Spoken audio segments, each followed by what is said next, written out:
से हमारे मुख्तलिफ रिपोर्टर्स हमारे साथ मौजूद हैं। कराची से नवीद कमाल हैं हमारे साथ, लाहौर से जाहिद आबिद हैं और इसके साथ साथ इस्लामाबाद से ज़ीशान यूसुफजई ने हमें ज्वाइन किया है। सबसे पहले इस्लामाबाद का रुख कर लेते हैं, शहर इक़्तिदार का। ज़ीशान, बताइएगा यहाँ पर अभी तक कौन कौन से ऐसे इलाके हैं जहाँ पर बिजली अभी भी मुअत्तल है? देखिए आमिर, मैं आपको बताता चलूँ कि जो बदतरीन ब्रेकडाउन था उसके बाद हुक्काम का ये कहना है कि तमाम जो नेशनल ग्रिड से मुंसलिका ग्रिड स्टेशन है वो बहाल हो चुके हैं।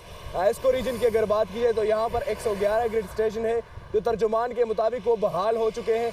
लेकिन मैं आपको बताता चलूँ कि जो कोयले के पावर प्लांट, जो न्यूक्लियर पावर प्लांट है, तो उसको रिस्टार्ट करने में तकरीबन 72 या 48 से 72 घंटे लग सकते हैं। तो ये जो लोड मैनेजमेंट के तहत है, ज़राए ने बताया है कि लोड शेडिंग का इम्कान है, लोड शेडिंग की जाएगी, क्योंकि जो कोयले के पावर प्लांट है उसको रिस्टार्ट करने में जो है वक्त लग सकता है।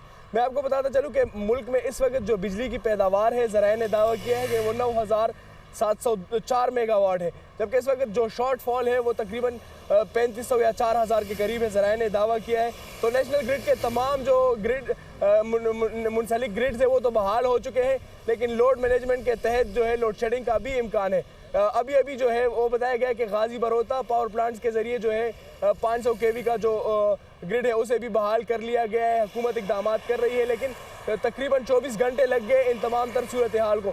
मैं आपको बताता चलूँ कि ये कोई पहली मरतबा नहीं हुआ। साल 2021 में भी इस तरह के ब्रेकडाउन का सामना था, साल 2022 में भी था, 2015 में भी था, 2012 और 2006 में भी इस तरह के ब्रेकडाउन्स का सामना हुआ था। ताहम हमने उससे कुछ सीखा नहीं। अब ये बताया जा रहा है कि बिजली बहाल हो गई, लेकिन उसके जो ज़रिए है उस पर सोच नहीं किया जा रहा। जो माहिरीन है उनसे हमारी बातचीत हुई तो उनका यही कहना है कि अगर सूरत हाल इस तरह बरकरार रही और अगर इन्वेस्टमेंट नहीं लाए गए, अगर हम ग्रीन एनर्जी पर नहीं गए, तो इसी तरह के ब्रेकडाउन्स का हमें बार बार सामना करना पड़ सकता है। जो हाइड्रो पावर प्रोजेक्ट्स है, अगर उसको जो है एनर्जाइज नहीं किया या उनको उसी तरह से उनकी मेंटेनेंस नहीं की गई, तो इस तरह के ब्रेकडाउन आने का खदशा है।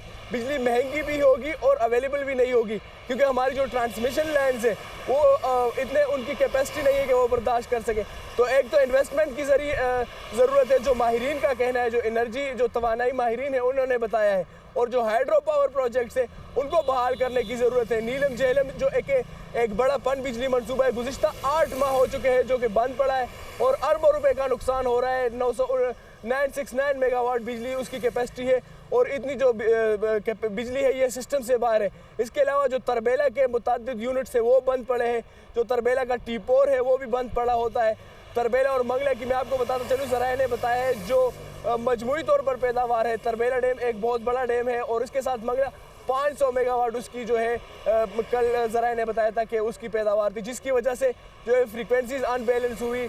और ये जो ब्रेकडाउन है इसकी एक वजह ज़राए ने ये बताई है कि जो कम बिजली पैदावार है तो इसकी वजह से इस तरह के सूरत हाल का सामना है। ताहम माहिरीन का कहना है कि अगर हमने अभी गौर नहीं किया तो मुस्तकबिल में भी इस तरह के ब्रेकडाउन्स का खदशा है। अभी हुक्काम की जानिब से दावा किया जा रहा है कि 112 जो नेशनल ग्रिड से जितने मुंसलिक ग्रिड स्टेशन है वो बहाल हो चुके हैं, लेकिन मैं आपको